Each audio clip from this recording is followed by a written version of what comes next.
Ce soir, on va lire Le Magicien d'Oz. Dorothée vivait avec son oncle et sa tante dans une région pauvre et désertique, au Kansas, en Amérique.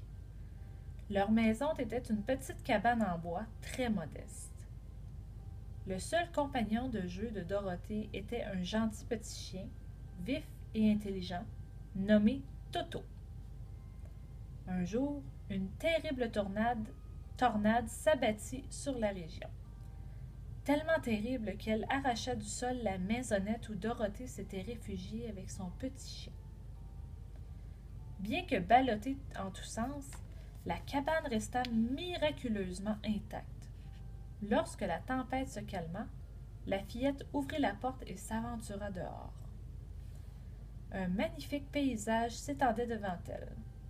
De curieux petits personnages, les Munchkins, accompagnés par une gentille sorcière, lui apprirent qu'elle se trouvait au pays d'Oz, où régnait un grand magicien appelé le Magicien d'Oz.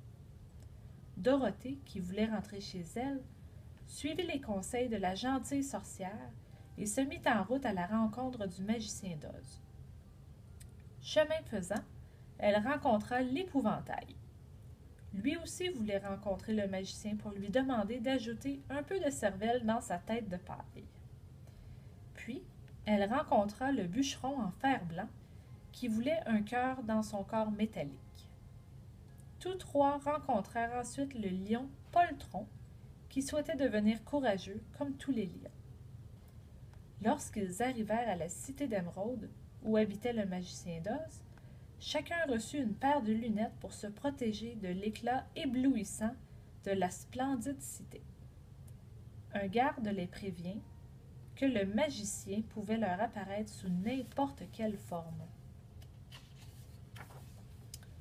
Il apparut en premier à Dorothée sous la forme d'une énorme tête sans corps, sans bras et sans jambes. Il lui dit « Si tu veux rentrer chez toi, tu dois tuer la méchante sorcière de l'Ouest. » Sous différentes formes, une belle jeune femme, un monstre hideux et une boule de feu, il fit la même requête aux compagnons de Dorothée en échange de leurs souhaits. Ils se mirent donc tous à la recherche de la méchante sorcière.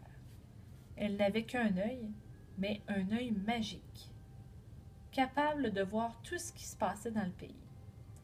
Des singes volants capturèrent les 4 courageux amis et les enfermèrent dans son château. Alors qu'elle prenait un bain, Dorothée aspergea la sorcière qui se mit à fondre instantanément jusqu'à disparaître sous les yeux étonnés de la fillette. Le vœu de Dorothée fut exaucé et elle rentra vite au Kansas dans la nouvelle ferme de son oncle. Bye!